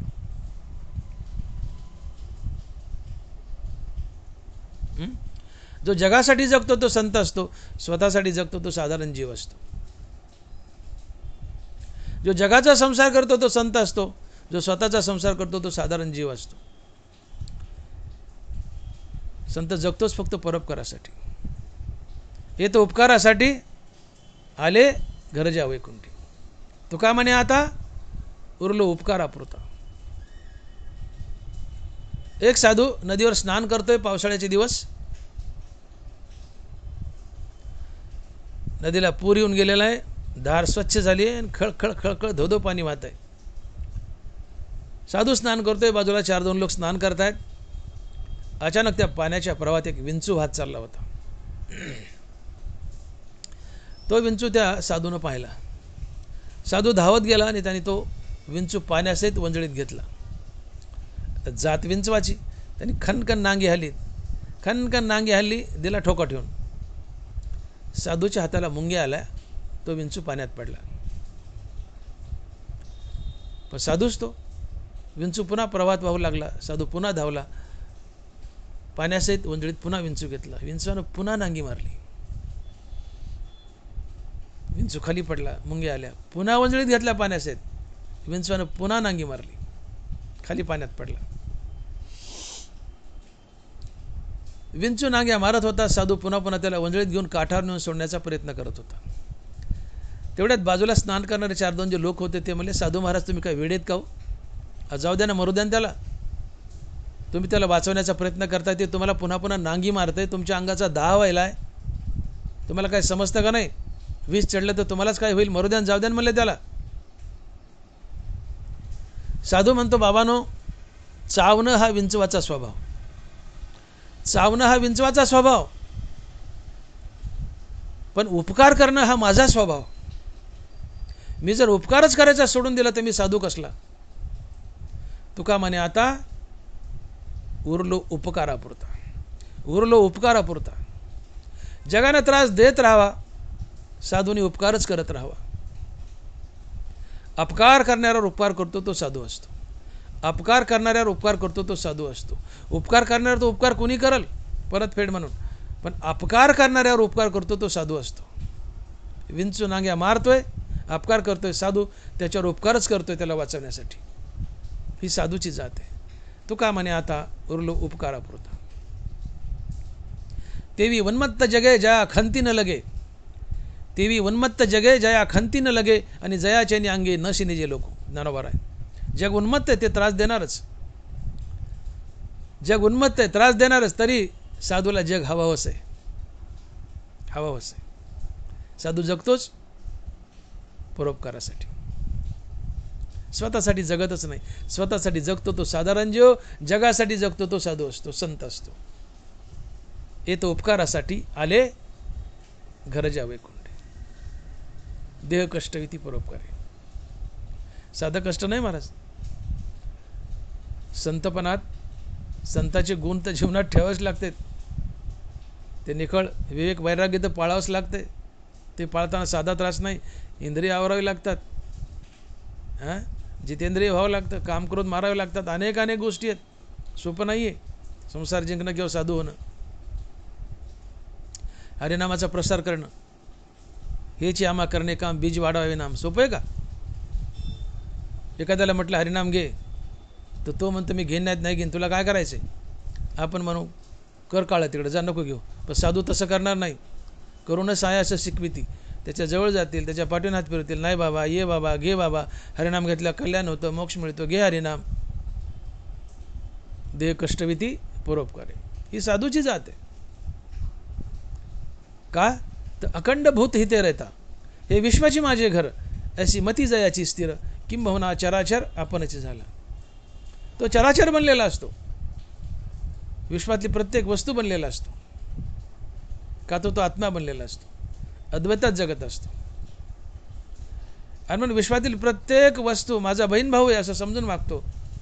आणि मग आपण जसं आपल्या सख्या बहीण भावाचं हित व्हावं, कल्याण व्हावं या दृष्टीने विचार करतो, तसं पूर्ण विश्व त्याचं कुटुंब आहे. आणि मग पूर्ण विश्वाचा उद्धार व्हावा, जन्ममरणाच्या फेऱ्यातून बाहेर पडावं, यामुळे तो स्वतःचा जीव झिजवतो आणि तुमच्या मुखात हरिनाम देतो, तुम्हाला मुक्ती देतो. आणि मुक्ती देत असताना त्याला अपार कष्ट पडतात, संताला अपार कष्ट पडतात. परोपकार करताना, तुमचा उद्धार करताना, कल्याण करताना त्याला कष्ट पडतात, झिजावं लागतं. आणि म्हणून देह कष्टविती परोपकार आहे. जगाच्या कल्याणात संतांच्या विभूती, देह कष्टविती परोपकार आहे. असे संत जे मुक्त आहेत, आम्ही वैकुंठवासी आलो याच कारणाशी, ज्यांचं घर वैकुंठात आहे किंवा ज्यांचं घर आत्मस्वरूपात आहे, त्यांना गरज नाही खाली येण्याची. पण संत दयाळ दयाळ, ते दयाळू असतात, कृपाळू असतात, म्हणून अवतार धरतात आणि खाली येतात. एकच उद्देश, तुमचं कल्याण व्हावं, तुम्हाला मुक्ती मिळावी, तुम्हाला संतपद मिळावं. एवढ्याकरता संत अवतार धरतात, एवढ्याकरता संतांच्या विभूती असतात. आणि तुमचं कल्याण करत असताना, हरिनामाचा प्रसार करत असताना त्यांना नाना प्रकारचे कष्ट पडतात. ते देह तुमच्यासाठी झिजवत असतात. आणि जगाच्या कल्याणात संतांच्या विभूती, देह कष्टवती परोपकार आहे. संत अवतार धरून येतात, मुक्ती देऊन तुमचं कल्याण करतात. तुम्हाला मुक्ती देत असताना त्यांना कष्ट पडतात, देह झिजवतात. हे सगळं का करतात? तर भूतांबद्दल, प्राणीमात्राबद्दल संतांच्या अंतकरणात दया असते. हे अभंगाच्या 4थ्या चरणात. आणि महाराज लिहितात की भूतांची दया हे भांडवल संता, आपली ममता नाही देही. भूतांची दया हे भांडवल संता, आपली ममता नाही देही. संत अवतार धरून येतात, अवतार कार्य करतात. वाढावया सुख भक्तिभाव धर्म कुळाचार नाम विठोबाचे. अवतार तुम्हा धरावया कारण उद्धराजन जडजीव. तुमचं कल्याण हवं, तुम्हाला मुक्ती मिळावी, हरिनामाचा प्रसार व्हावा, इथं सुख शांती नांदावी, धर्म नांदावा, विठोबाच्या नामाचा प्रसार व्हावा, सगळं यासाठी अवतार धरून येतात. प्रमुख कार्य तुमचं कल्याण हवं, तुम्हाला मुक्ती व्हावी, तुम्हाला मुक्ती मिळावी, संतपद मिळावं, यासाठी संत अवतार धरून येतात. आणि आपलं शरीर कष्टवतात, झिजवतात परोपकारात. हे सगळं का करतात? तर संतांच्या अंतकरणात प्राणीमात्राबद्दल दया असते. आणि म्हणून ते पुन्हा पुन्हा अवतार धरून भूलोकावर, मृत्यूलोकात येतात आणि तुमचं मुक्त करून कल्याण करतात. संत दयाळ असतात. तेची संत जाना जगी, दया क्षमा ज्यांचे अंगी. अलग लक्षात. भक्तीचे ते वर्म जयाचे हरी, भक्तीचे ते वर्म जयाचे हाती, दया घरी शांती क्षमा दया. ज्याच्या तोंडात देवाचं नाव, त्याच्या जीवनात दया असते. भक्तीचे ते वर्म जयाचे हाती, दया घरी शांती क्षमा दया. ज्याच्या तोंडात देवाचं नाव, फक्त त्याच्याच हृदयात दया. नाथ महाराज म्हणाले, दयेसी स्वतंत्र जन्म नाही, जे तो उपजे तो साधू पाही. दयेला स्वतंत्र जन्मच नाही. दया हरिनामाच्या आश्रयाने जगते. ज्याच्या तोंडात देवाचं नाव, त्याच्या हृदयात दया वास करते. दयेसी स्वतंत्र जन्म नाही, जे तो उपजे तो साधू पाही. साधू नामधारक असतो, साधूच्या मुखात नाम असतं. आणि म्हणून साधूच्या किंवा या नामाच्या आश्रयाने दया जगते. आणि मग ज्याच्या मुखात हरिनाम, फक्त त्याच्याच हृदयात दया. आणि ज्याच्या हृदयात दया, त्याच्या जीवनात धर्म अर्थात नीतिमूल्य. आणि जिथं नीतिमूल्य आणि धर्म नांदतो, तो समाज सुखी असतो, प्रगती करतो. दया ते तर धर्मो, धर्मो ते तर सुखागमो, सुखी पुरुषोत्तम असे जैसे. संतांच्या अंतकरणात प्राणीमात्राबद्दल दया असते. म्हणून ते अवतार धरून येतात आणि तुमचं कल्याण करतात, तुम्हाला मुक्ती देऊन. नवरा लिहित आहेत, किंबहुना तर्शिता लागी पाणी आराईले जगी, तसे दुःखिताचे सेलभागी जिने तयाचे. दयेची व्याख्या केली ज्ञानोबारांनी. किंबहुना तर्शिता लागी पाणी आराईले जगी, तसे दुःखिताचे सेलभागी जिने तयाचे. काय असते दया? दया काय असते? आपपर भाव न ठेवता, आपपर भाव न ठेवता समोरच्या दुःखी पीडित माणसाचं दुःख निवारण करण्यासाठी अंतकरणात असलेली तळमळ म्हणजे दया. पाण्याचा जन्म जसा तहानेने पीडित असलेल्या माणसाची तहान क्षमवण्यासाठी झालेला असतो, तसं दयावान पुरुषाचा जन्म फक्त आणि फक्त समोरच्याचं दुःख निवारण करण्यासाठी झालेलं असतं. किंबहुना आतर्षिता लागी पाणी आ राहिले जगी, तसे दुःखिताचे सेलभागी जिने तयाचे. निम्न भरली विने पाणी जैसे ढळोची नेणे, तसे श्रांता तोषोने जाणे सामोरिया. ज्ञानोबा आहे. पाणी वाटेने वाहतंय आणि वाहत असताना त्या पाण्याच्या मार्गात जर एखादा खड्डा आला तर पाणी मोटरसायकलसारखं त्या खड्ड्यावर उडी मारून पुढे जात नाही. पाणी प्रथमतः त्या खड्ड्यात उतरतं, खड्डा भरतं आणि मग पुढे वाहू लागतं. पाणी आपल्या वाट्याने वाहत असताना पाण्याच्या वाट्यात जर खड्डा आला तर पाणी पहिलं खड्ड्यात उतरतं, खड्डा भरतं आणि मग पुढे वाहू लागतं. तसं एखादा दीन दुबळा रंजलेला गांजलेला साधू किंवा दयावान पुरुषाच्या रस्त्यात आला तर तो दयावान पुरुष अगोदर त्या रंजल्या गांजल्याची अडचण दूर करतो आणि मगच पुढे चालतो. ही दया असते आणि हा दयावान पुरुषाचा बाणा असतो. निम्न भरले वेने पाणी जैसे ढळोची नेणे, तसे श्रांता तोषोनी जाणे सामोर्या. श्रांत म्हणजे दमलेला, थकलेला, नडलेला, रंजलेला, गांजलेला, अडचणीत असलेला, दुःखी श्रांत. आणि विश्रांत म्हणजे सुखी आहे, आराम आहे. श्रांत म्हणजे दमलेला, थकलेला, भागलेला, दुःखी. निम्न भरली वेने पाणी जैसे ढळोची नेणे, तसे श्रांता तोषोनी जाणे सामोर्या.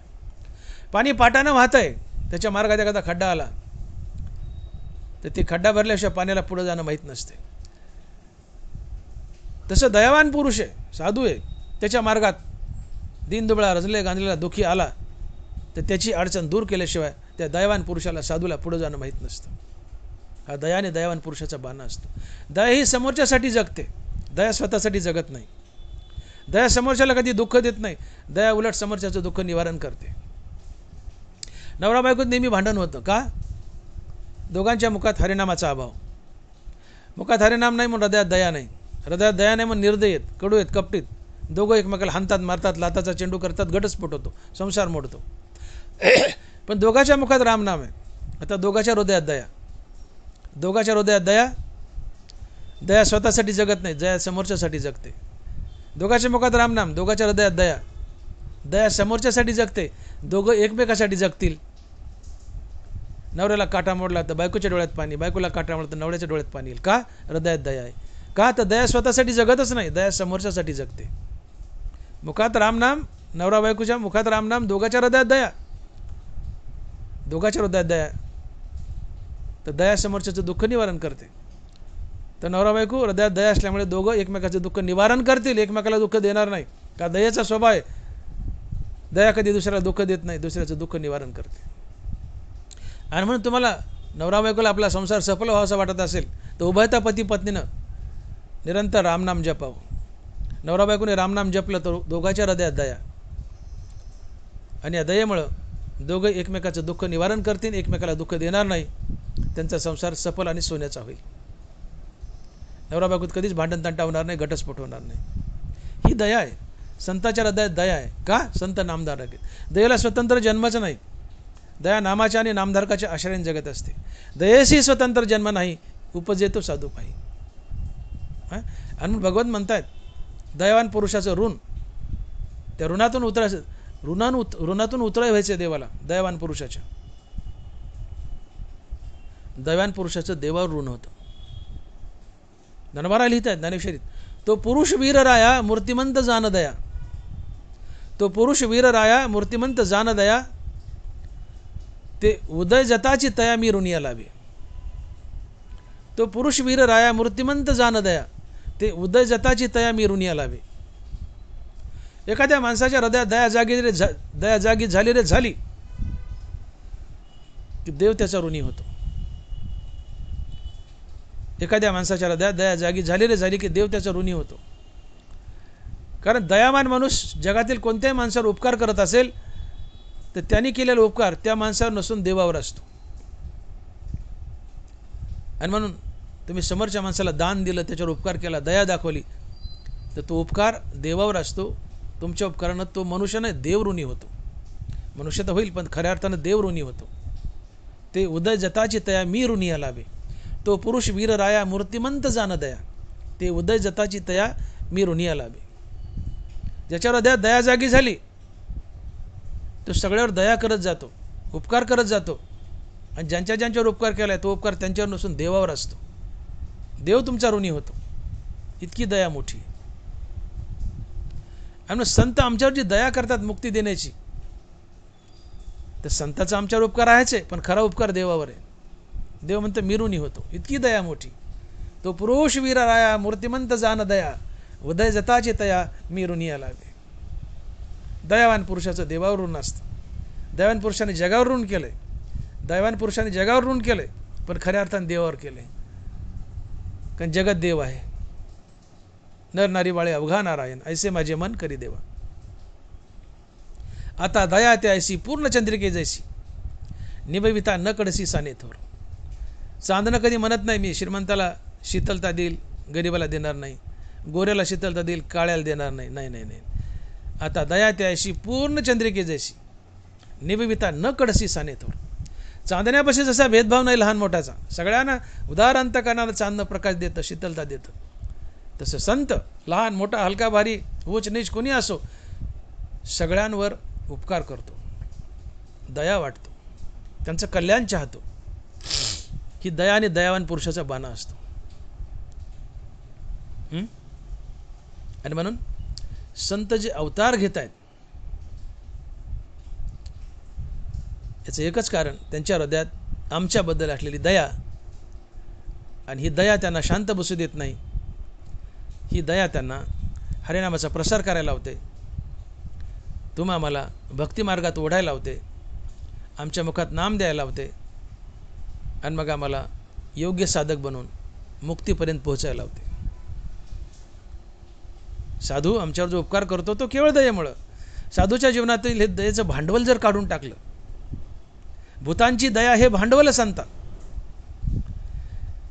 साधूचं संतपणाचं दुकानच जर कशावर चालत असेल, साधूचं साधूपणाचं दुकानच जर कशावर चालत असेल तर केवळ दयेच्या भांडवलावर. संताच्या साधूच्या जीवनातून दया जर वगळली, मायनस केली, तर संत संतच राहत नाही. आणि म्हणून भूतांची दया हे भांडवल संत. संताला आपला संतपणा टिकून ठेवायचा आहे तो एकाच भांडवलावर, दयेच्या भांडवलावर. आणि ही दया त्यांना वैकुंठातून खेचून आणते, अवतार घ्यायला लावते, आणि तुमचं कल्याण करायला लावते. म्हणून जगाच्या कल्याणात संताच्या उभती, देह कष्टविधी परोपकारे. का तर भूतांची दया हे भांडवल संता, आपली ममता नाही दे.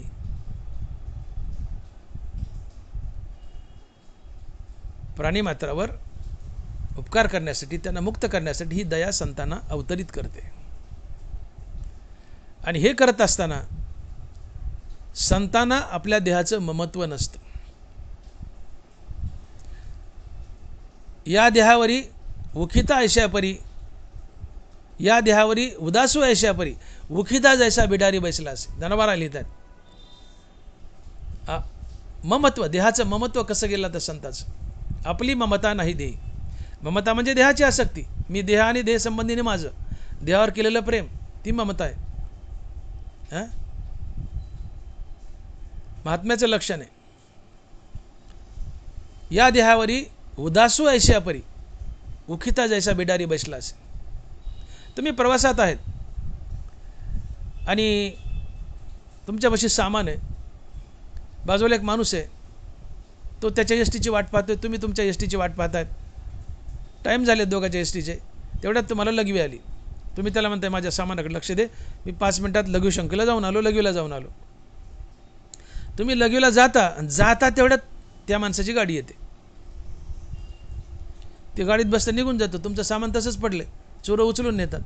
का तर तो उदास आहे तुमच्या सामानाबद्दल, त्याला काय घेणं देणे, राहून तर जाऊ, त्याची गाडी आली गेला. तो जसा दुसरा माणूस तुमच्या सामानाबद्दल उदास आहे, तसे संत आपल्या देहाबद्दल उदास असतात.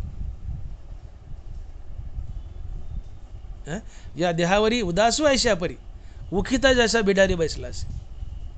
संत आपल्या देहावर उदास असतात, देहाचं ममत्व नसतं. देह जावो अथवा राहो, पांडुरंगी दडभाव. म्हणजे ज्याचं देहाचं ममत्व गेले तो संत असतो. आणि म्हणजे ज्याला देहावर ममत्व आहे ते मेलं तरी तुम्हाला त्रास देतं. संताचं ममत्व गेलंय जिवंतपणी, पण आम्ही मेले तरी आमचं ममत्व सोबत घेऊन जातो. आणि मग मरताना किंवा जिवंतपणी आम्हाला जे हवं आहे ते मिळालं नसेल तर आमचा आत्मा त्या कुटुंबियांना त्रास देऊ लागतो. संसारात इडापिडा येतात, अडचणी येतात. मग तुम्ही ब्राह्मणाकडे जाताना ब्राह्मण म्हणतो नारायण नागबळी करा, नारायण नागबळी करा, पितृदोष आहे. ते पितृ मेलाय, बाप मेलाय, पण मरताना देहाचं ममत्व घेऊन गेलाय.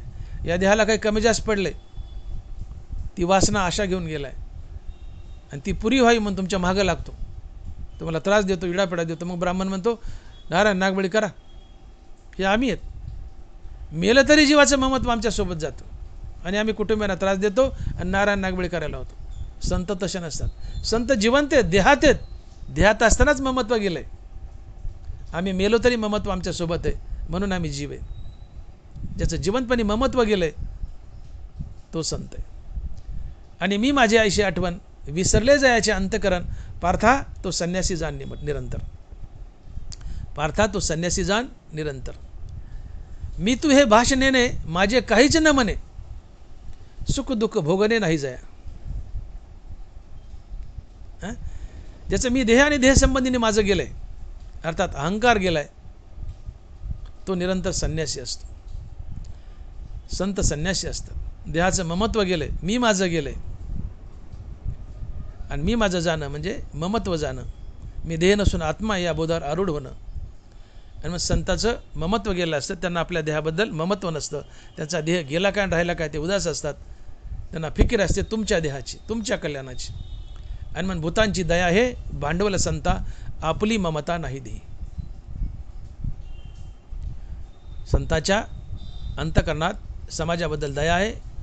ही दया त्यांना अवतार धरायला लावते, शांत बसू देत नाही, हरिनामाचा प्रसार करायला लावते आणि योग्य साधकांना मुक्ती द्यायला लावते.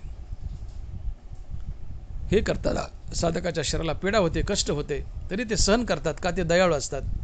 आणि म्हणून जगाच्या कल्याणा संताच्या विभूती देह कष्टविती परोपकारे. का? तर भूतांची दया हे भांडवल संता, आपली ममता नाही देही. आणि हे सगळं करत असताना तुकोबाराय पुन्हा साधूचं लक्षण सांगतात शेवटच्या चरणात की तुका म्हणे सुख परावे सुखे, अमृत हे मुखे स्त्रवत असे. तुका म्हणे सुख परावे सुखे, अमृत हे मुखे स्त्रवत असे. तुकोबारायनी आपण म्हणलं ना, एक मनुष्य समुद्र तळ्यापाशी गेला, मोठं तळ आहे, पाणी प्यायला गेलाय. पण ते तळं पाहून घाबरला, मला एवढं मोठं पाणी कसं पिऊ, पळत सुटला माघारी. बाजूला माणूस होता, म्हणला सगळं कोण पी म्हणताय तुला, त्यातलं तांब्यावर पी ना. तसे समर्थ म्हणले तुकोबाराय साधूचा महिमा सांगा. तुकोबाराय म्हणले सांगता येत नाही, शब्दात बसत नाही. अहो म्हणले नाही बसत तर 4-2 लक्षणं सांगा ना. ती 4-2 लक्षणं तुकोबाराय सांगतात. त्यात पहिलं म्हणतायत संत परिसासारखे महान आहेत.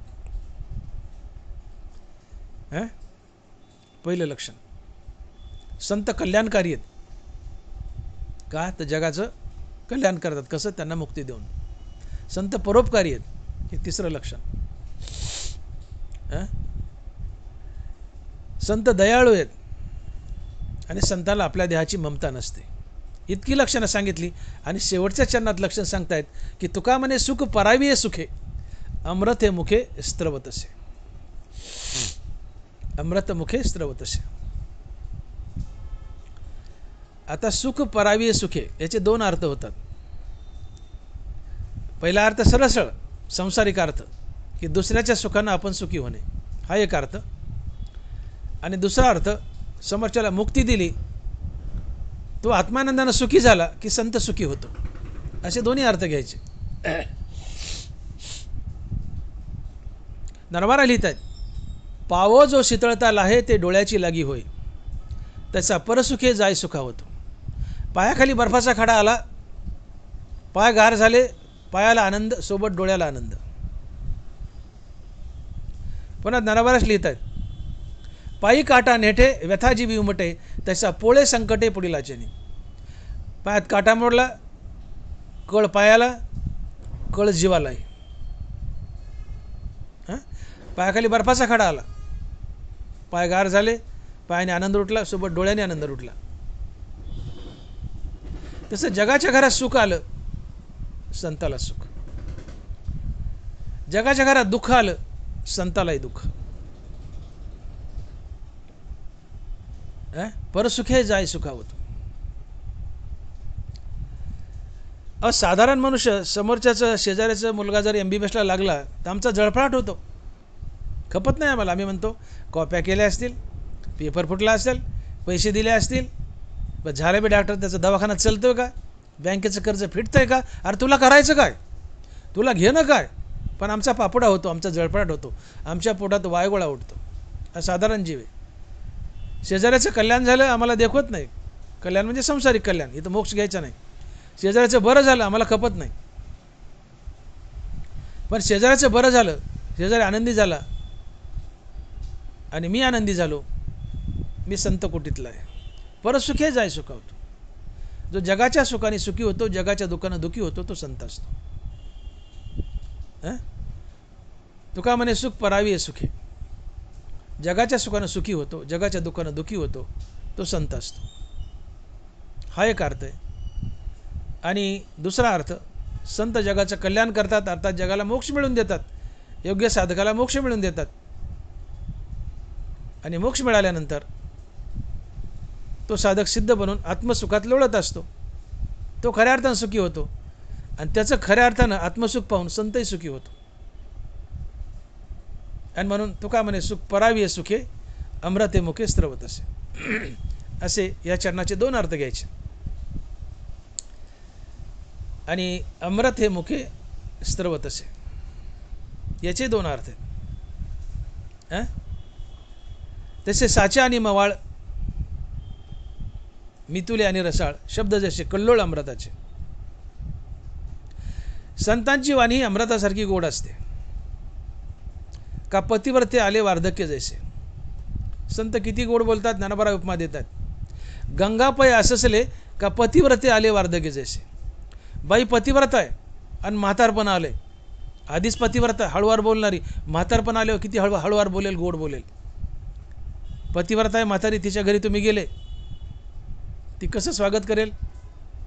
कोण आपण, कुठून आलात, या ना, बसा, काय काम काढलं. ते गेलेत बाहेर, येतील आता, तो पण चहा घ्या. का पतिव्रते आले वार्धक्य जैसे. पतिव्रता आहे म्हातारी झाली, ती जसं विनम्राने गोड बोलते, तसं संत विनम्राने गोड बोलतात, विनम्राने गोड बोलतात. आम्ही कसं करू, आम्ही काय बोलू, कोण रे तू, काय काम आहे, माझे मालक बाहेर गेले, दुपारी येतील, जा, आल्यावर ये, झिडक्या मारू. तसं नाही आहे. पतिव्रता म्हातारपण, ती जशी हळवार गोड बोलते, तसं संत गोड बोलतात. साचे आणि मवाळ, सत्य मवाळ, मितुले आणि सरळ, मोजकं आणि सरळ, रसाळ गोड. शब्द जसे कल्लोळ अमृताचे, शब्द जसे कल्लोळ अमृताचे. अमृत हे मुखे स्त्रवत असे. संतांच्या वाणीतून सातत्यानं मधुर आणि गोड वाणी निघते, अमृतासारखं गोड बोलतात. त्यांच्या मुखातून हरिनाम निघतं, हे बी अमृतच आहे, नाम अमृत. गोड रसाळ शब्द निघतात, हे बी नाम हे बी अमृतच आहे. म्हणून अमृत हे मुखे स्त्रवत असे. संत सगळ्यासोबत गोड बोलतात, म्हणून अमृत हे मुखे स्त्रवत असे. संतांच्या मुखातून हरिनाम निघतं, म्हणून हे अमृत हे मुखे स्त्रवत असे. मग तुका म्हणे वाणी प्रेम अमृताची खाणी. संतांच्या मुखातून सातत्यानं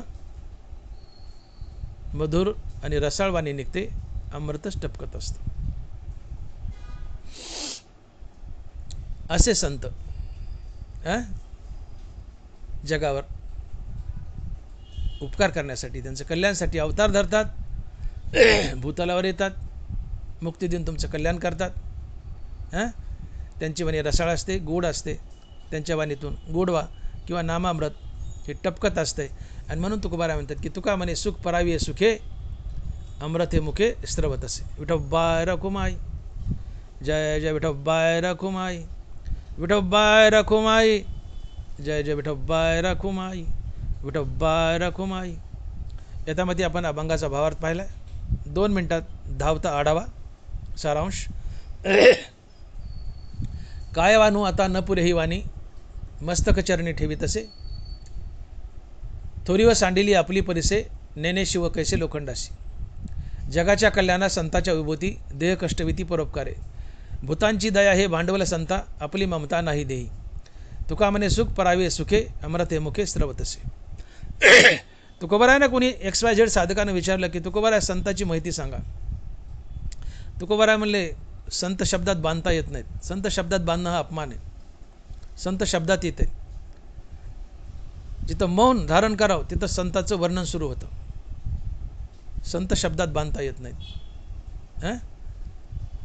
जसं ज्ञानोबा म्हणतात की अमृताची चवी निवडी जे ते अमृतासारखीची म्हणी जे, तसे ज्ञान हे उपमेजे ज्ञानेसीची.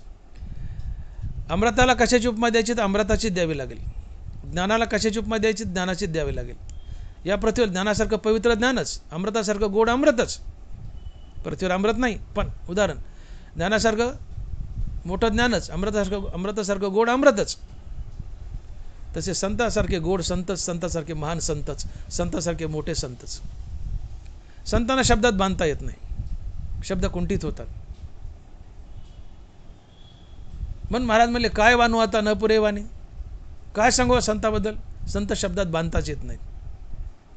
मग साधक म्हणतात काहीतरी 4-2 लक्षणं सांगा ना. मग लक्षणं सांगायला सुरुवात केली की संत परिसासारखे थोर असतात.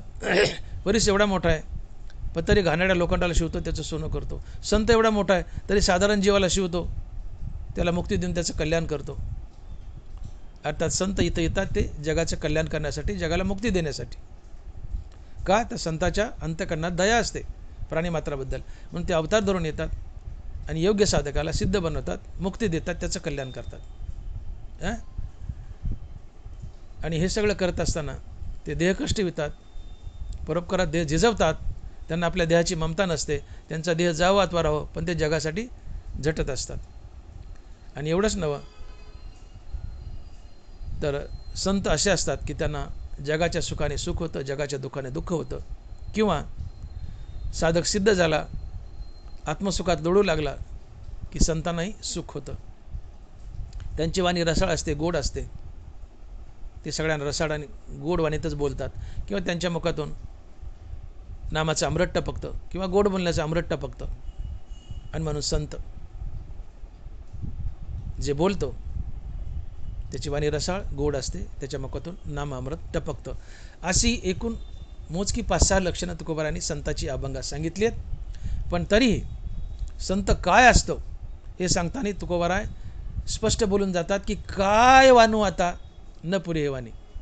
बाबा तुम्ही सांगा म्हणतात, पण काय सांगू संताबद्दल. मी जसं म्हणलं की एखाद्या मोठ्या धनाढ्य माणसात लग्न झालं, कोटीत खर्च केला आणि कोणी विचार लग्न कसं झालं, काय सांगावं काय सांगावं. आता ते कसं लग्न झालं, बाबा बाबा नुसतं बाबा बाबा काय सांगावं. शब्द फुटत नाही, शब्द कुंठित होतात. तसं संतांचं वर्णन करताना, महिमा सांगताना शब्द सापडतच नाहीत. संतांचं वर्णन करण्यासाठी शब्द तयारच झाला नाही. असे संत असतात. मग चुपचाप आपल्या त्यांच्या चरणावर मस्तक ठेवा आणि त्यांचा आशीर्वाद घ्या. आणि म्हणून महाराज म्हणतात की काय वानू आता न पुरे ही वाणी, मस्तक चरणी ठेवी तसे. ज्ञानेश्वर माऊली ज्ञानराज माऊली तुकाराम. ज्ञानेश्वर माऊली ज्ञानराज माऊली तुकाराम. जय विठ्ठल जय जय विठ्ठल. बोलिले लेकुरे वेळी वाकुडी उत्तरे. करा क्षमा अपराध महाराज तुम्ही सिद्ध. नाही विचारीला अधिकार मिया पुला. करा क्षमा अपराध महाराज तुम्ही सिद्ध. तुका म्हणे ज्ञानेश्वरा राखा पायाप किंकरा. करा क्षमा अपराध महाराज तुम्ही सिद्ध. ज्ञानदेव तुकाराम ज्ञानदेव तुकाराम. तुकाराम तुकाराम तुकाराम तुकाराम. पुंडलिक वरदे हर विठ्ठल श्री ज्ञानदेव तुकाराम. गोपाल कृष्ण भगवान की जय. माऊली ज्ञानेश्वर महाराज की जय. जगद्गुरु तुकाराम महाराज की जय. विठ्ठल विठ्ठल विठ्ठल विठ्ठल विठ्ठल विठ्ठल विठ्ठल विठ्ठल विठ्ठल विठ्ठल विठ्ठल.